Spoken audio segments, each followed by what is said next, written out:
La France réorganise son dispositif au Sahel. Le Premier ministre malien parle d'un abandon en plein vol de la part de la France.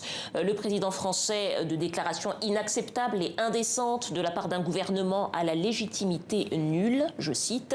Le ton monte entre les deux pays sur fond de rapprochement militaire du Mali avec la Russie. France-Mali, pourquoi tant d'incompréhension?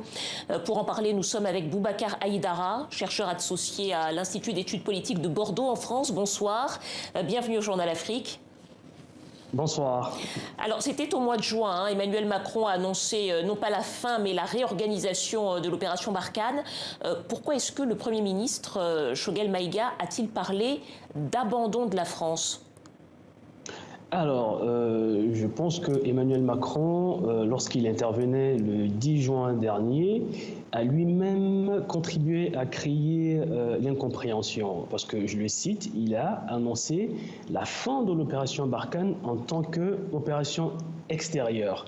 Donc, du point de vue de beaucoup de Maliens, ça a été entendu comme le retrait, la fin de la présence militaire française au Sahel. C'est seulement plus tard que des contours de cette fin de l'opération Barkhane ont été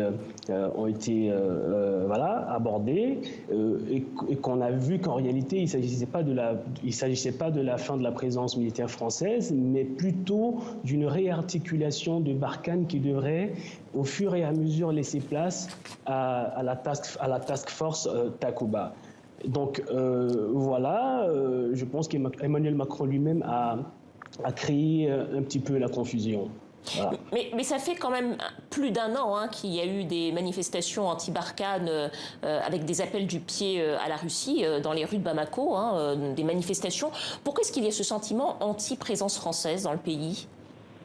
Alors, ce sentiment anti-présence militaire française, je précise, parce qu'il s'agit de s'opposer à la présence militaire française et non pas de s'opposer à la France, il peut être expliqué par plusieurs éléments. Tout d'abord, ce premier sentiment s'est exprimé dès le début de la présence militaire française. Il s'agit de la relation supposée de la France avec les rebelles Touaregs ou les ex-rebelles Touaregs, qui se ferait, selon beaucoup de Maliens, contre l'État.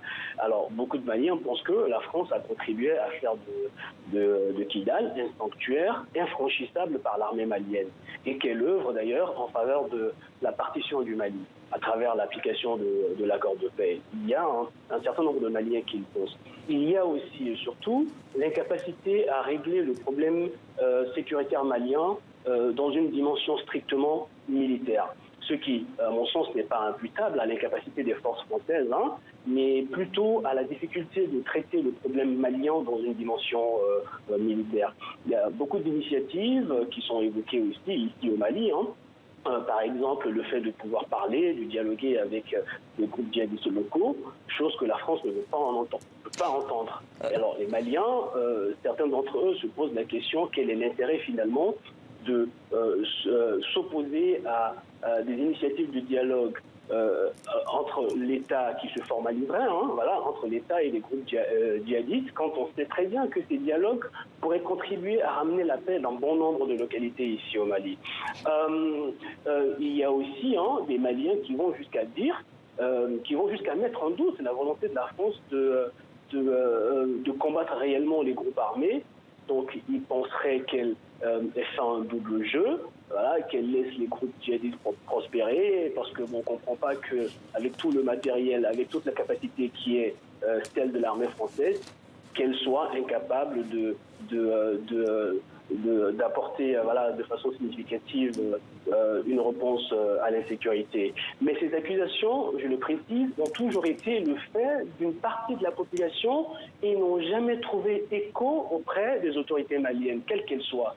Ni l'ancien régime, ni même les militaires, quand ils sont venus au pouvoir, ne se sont jamais opposés à la présence militaire française. D'ailleurs, quand les militaires arrivent au pouvoir, parmi les premières garanties qu'ils donnent, c'est le respect de tous les accords que l'État malien a avec ses partenaires, en l'occurrence donc le maintien de l'opération Barkhane. Merci à vous. Donc, voilà.